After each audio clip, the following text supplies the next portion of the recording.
ఆ కొన్ని గుళ్ళకు ఫోన్లు అనుమతే ఉండదుల్లా. ఫోన్లు వాడద్దు, తీసుకుపోవద్దు. గుళ్ళకి అసలు ఎంట్రీనే ఉండదు కదా. పెద్ద పెద్ద అక్షరాలతోటి రాసి మరీ పెడతారు. ఇక తిరుపతి, శ్రీశైలం అసొంటి పెద్ద పెద్ద గుళ్ళతోనైతే మస్ట్ కదా. కానీ మనోళ్ళకు మాత్రం భక్తి కంటే ఇన్స్టాగ్రామ్ రీల్సే ముఖ్యమైపోయినట్టుంది. పిల్లి కాండ్లు మూసుకొని పాలు దాక్కుంటా జగత్తంతా చీకటి అనుకుందట. గట్లనే ఈడ 200 మంది సెక్యూరిటీ సిబ్బంది కండ్లు మూసుకొని కూసుంటే హైదరాబాద్ పోరి ఒకతే పోయి మల్లన్న గుళ్ళి రీల్స్ చేసి సోషల్ మీడియాలో ఇడిచింది. కానీ ఆఖరికి దొరికింది. చూడాల మరిగా కథ కూడా.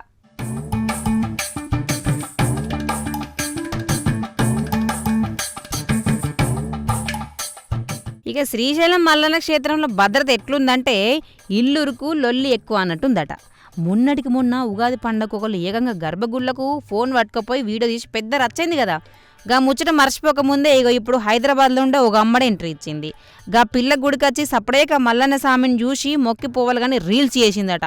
గుడి మొత్తం తిరుక్కుంటా వీడియోలు తీసి 2 రోజుల కిందటనే ఇన్స్టాగ్రామ్లో రీల్ పెట్టింది. జనాలు చూసి అరే ఇదేం వింతరా అయ్యా గా గుళ్ళ రీల్స్ ఏందని పరిశాను కాబట్టే. కానీ గర్భగుళ్ళకి ఎట్లా పోతారు, సింగారించుకొని ఉన్న వీడియోలు ఎట్లా తీస్తారు, అందంగా ఉంటే బయట తీసుకోవాలి, చూపుకోవాలి. కానీ ఇట్లా నడిగుళ్ళ తీస్తా గుడంతా చూపుతా అన్నట్టు జేసుడేందో అని జనాలు నోరెళ్ళబెట్టబట్టే.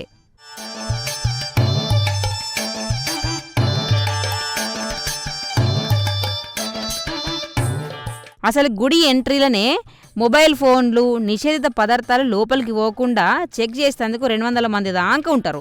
ఒక పెద్ద చీఫ్ సెక్యూరిటీ ఆఫీసర్ సుత ఉంటాడు. మరి గీళ్ళందరి కండ్లు కప్పి ఎట్ల లోపలికి పోయిందో అంటే ఊరికి అట్లా చేతులు తిప్పి పంపించేస్తున్నట్ట. అడగనిదే అమ్మాయిని అన్నం పెట్టదంటారు. కానీ మన సెక్యూరిటీ వాళ్ళు మాత్రం అడగకుండానే అందరినీ ఫోన్లతోటి లోపలికి ఫోనిస్తుర్రా ఏందని భక్తులు నెత్తినోరు బాదుకోబట్టే. ఆ పోరి వారంలో 2 సార్లు వీడియోలు తీసి పోస్ట్ చేసేదాకా వీళ్ళకి పత్త లేకుండా పోయిందా మరి.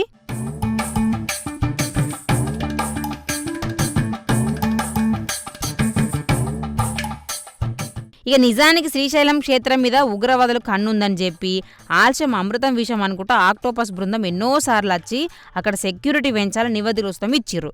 కానీ మన గుడి పెద్ద సార్లు పర్యవేక్షణ లోపం ఎట్లుందంటే నాకేం పట్టది కొలువు కచ్చి అటెండెన్స్ వేయించుకొని పోతా అన్నట్టుందట. ఇక నివేదికలు అస్సలు పట్టించుకోకుండా బేఖాతరు చేస్తురని కోపంగా పట్టుకుందరు.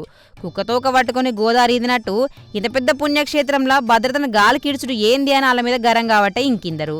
ఇక ఇప్పటికైనా అధికారులు కండ్లు తెరిచి ఈ రీల్స్ రాయుళ్ల మీద, నిద్రపోతున్న సెక్యూరిటీ మీద చర్యలు తీసుకోపోతే ముందటికే ముసళ్ళ పండుగ వచ్చేటట్టుంది. మరి చూడాలి సార్లు.